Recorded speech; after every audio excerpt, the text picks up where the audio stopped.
Qual que é o princípio da neutralização? Quando você fala neutralizar, é que você está tirando todas aquelas características originais, né? Então, por exemplo, o ácido, a gente sabe que ele é corrosivo, que ele sofre ionização, aquela história toda. Quando você coloca uma base no ácido, ele perde essas características todas. Porque forma, turma, sal e água, tá? A base é a mesma coisa. Se você pegar um ácido e colocar numa base, a base vai perder todas aquelas características originais dela, porque ela vai dar origem a um sal e a uma água, tá? Então, a reação do ácido e base, né, vão formar sal e água. Veja, ácido tem lá o seu potencial corrosivo, né, tal. A base também, dependendo da base, se ela for forte, né? Mas quando você mistura os dois, forma sal, que é uma substância, né, e assim, aparentemente inofensiva para a gente, né? E água, que nem precisa falar, né? Então, por isso que a gente fala de neutralização, né? Agora, veja, o que a gente considera, então, nessa neutralização? O ácido, a gente sabe que é um hidrogênio. Professor, Oi. não está compartilhando. Opa, perdão. Peraí.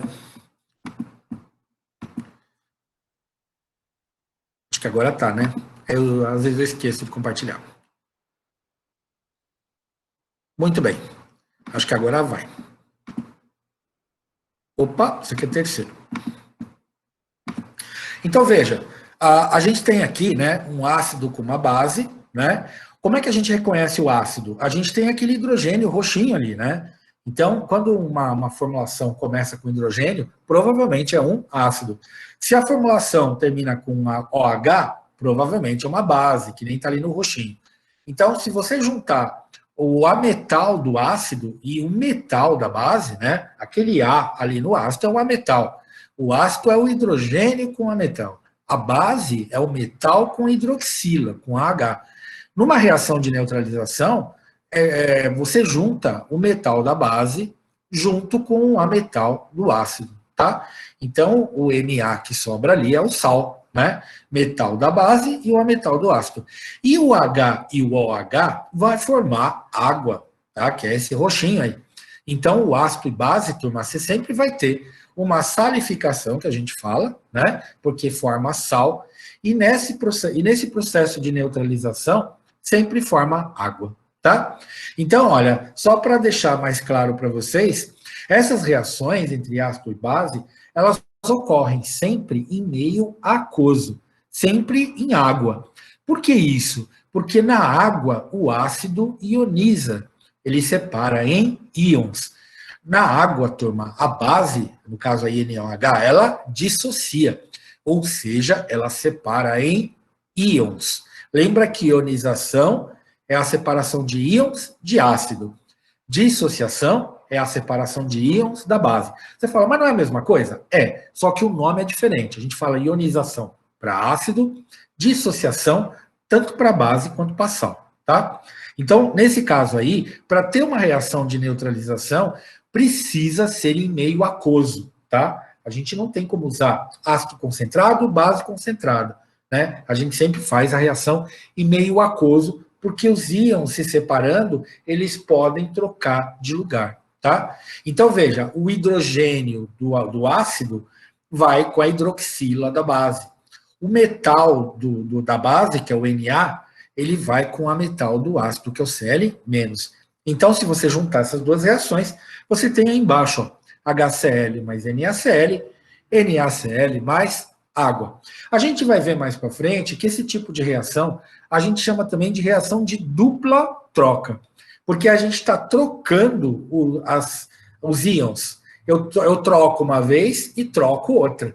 Como eu estou trocando duas vezes, eu chamo isso de dupla troca, tá? Então a gente está trocando o positivo pelo negativo e o negativo pelo positivo, tá?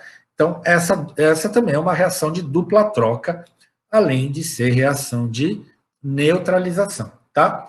Então, deixa eu ver se tem alguma pergunta. Rodrigo, você que tinha perguntado, ficou claro agora, Rodrigo? Rodrigo que tinha perguntado. Sim, então tá bom. Beleza.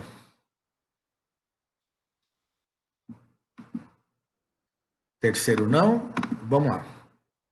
Então, olha, vou colocar aqui um exemplo, turma, de uma reação de neutralização, tá? Então, a gente tem ácido nítrico com NaOH, tá?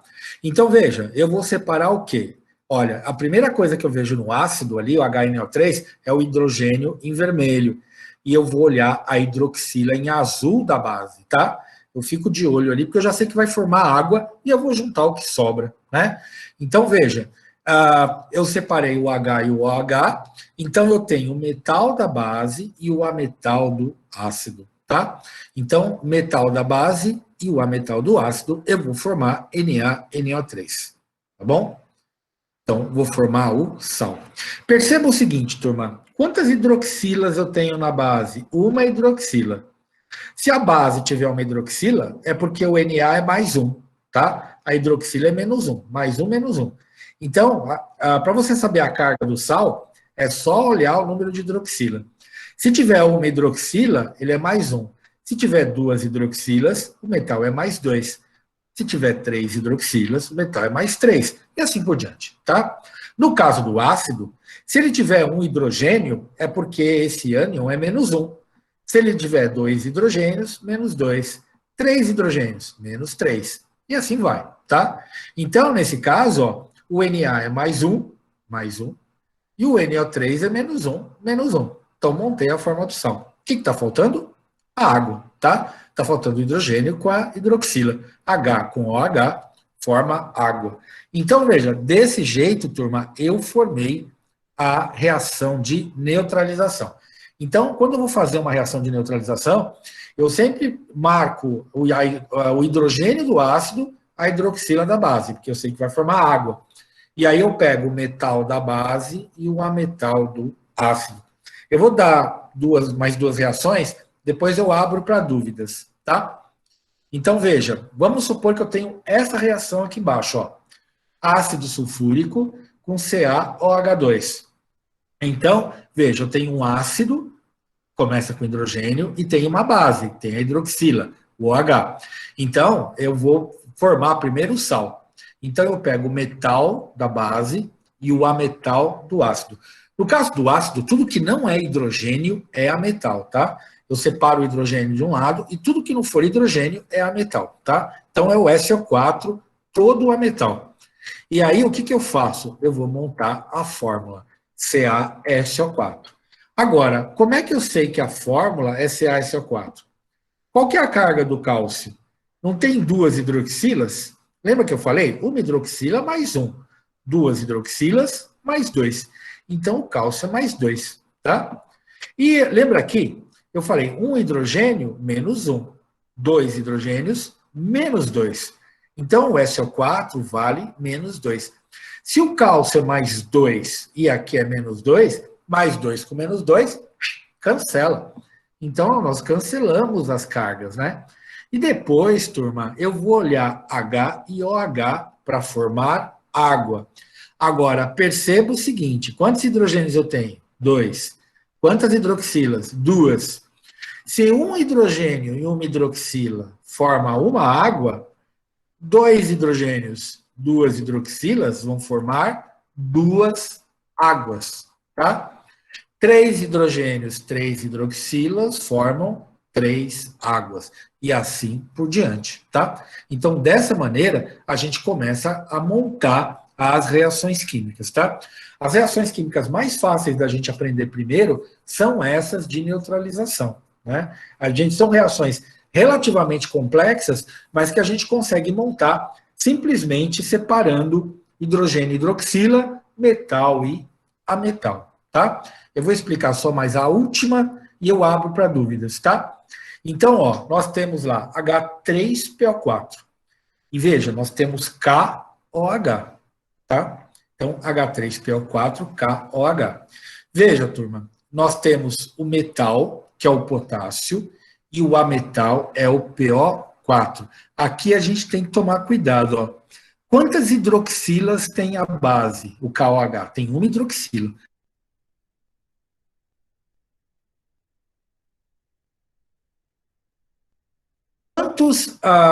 Quantos hidrogênios tem o ácido aqui? Tem 3. Então, o PO4 aqui vai ser menos 3. Lembra, turma, o número de hidrogênios do ácido é o número da carga do ametal. Se é um hidrogênio, menos um. 2 hidrogênios, menos 2. 3 hidrogênios, menos 3, tá? Aqui é a mesma coisa, uma hidroxila mais 1, 2 hidroxilas mais 2, uma hidroxila mais 1. Então, quando eu for montar a fórmula do sal, o potássio, eu sei que como ele tem uma hidroxila aqui, ele é mais 1. Então, aqui em cima, eu ponho mais 1. O 1 vai descer aqui em X. E o 1 a gente não põe, então ele desaparece. Agora, o PO4, ele, como tem 3 hidrogênios, ele é menos 3. Então, aqui é menos 3. O 3, turma, desce aqui embaixo. Ó. Então, vai ficar K3PO4. No sal, turma, é sempre aconselhável, né, vocês colocarem as cargas em cima dos elementos. Então, por exemplo, aqui, mais 1 menos 1, mais 2 menos 2, mais 1 menos 3. Isso só para vocês montarem a fórmula. Posso deixar as cargas? Não. Você coloca as cargas em cima só para você montar a fórmula. Depois que você montar a fórmula, você apaga, tá? Então, veja, eu vou repetir, ó. Potássio, hidroxila, então ele é mais 1. Eu coloco mais 1. O PO4, 3 hidrogênios, menos 3. Então, põe menos 3, tá? Mais 1, menos 3. O 1 desce para cá, a gente não põe. O menos 3 desce positivo, K3PO4, tá? E veja, então nesse caso, não é tão simples, eu tenho que analisar essa diferença de hidroxilas e de hidrogênios, né? Para poder saber as cargas. Mas não parou aí, ó. Olha com muita calma aqui, ó. Quantos, eu vou querer montar agora, né? A igualdade. Eu tenho aqui 3 potássios. Quantos potássios eu tenho aqui? Um só. Então, eu tenho que multiplicá-lo por 3. Tá? Mas não teve que fazer isso nas outras? Não, ó. Aqui, um sódio, um cálcio, um cálcio. Mas aqui nós temos 3 potássios. Então, aqui eu tenho que pôr 3 potássios. E quando a gente vai completar, turma, é sempre na frente, onde tem número de molécula, tá? Eu não posso colocar embaixo aqui 3 no pezinho do potássio? Não. Se você colocar lá embaixo, você muda a fórmula. Ele se torna outro composto químico, tá? Então, o 3 tem que ser aqui em cima. Nunca se completa aqui embaixo, tá? Então, se tem 3 potássios aqui, 3 potássios aqui. Agora sim nós vamos fazer a água, tá? Veja, quantos hidrogênios tem? 3. Quantas hidroxilas? Tem 1, mas aqui eu tenho 3. 3 potássios, 3 hidroxilas. Esse 3, ele multiplica distributivamente, né? Então, 3 potássios, 3 hidroxilas, tá? 3 hidrogênios, 3 hidroxilas, 3 águas, tá? E dessa forma, turma, nós conseguimos montar a equação de neutralização ou reação de neutralização, tá? Cada caso é um caso. A gente tem que tomar muito cuidado com as cargas, né? Você pode perguntar, professor, posso fazer com a tabelinha do lado? Deve, tá? Pega a tabela, com a tabelinha, veja as cargas e faça com a tabelinha do lado. Facilita muito. Aí, com o tempo, você vai aprender que o sulfato é menos 2, nitrato é menos 1, cloreto é menos 1 e por aí vai, tá? Aí as cargas, você meio que incorpora elas, aí fica fácil. Tudo bem?